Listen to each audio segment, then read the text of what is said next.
Uganda bannange ndi musanyufu nnyo okulaba kye twatandika twamaze tukimaliriza. Mbadde mpulira emanja e Uganda gali positive gagamba event emu kuzo zetukyasinza okukola. Yanyumye nnyo, bannayuganda banyumiddwa nnyo, bambalibaza tekijja kubeerawo nekyasobose.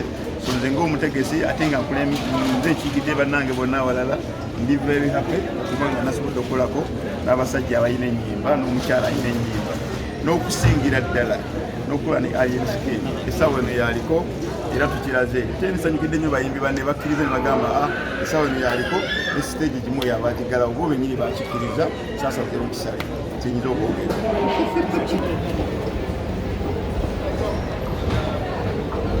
Time to go.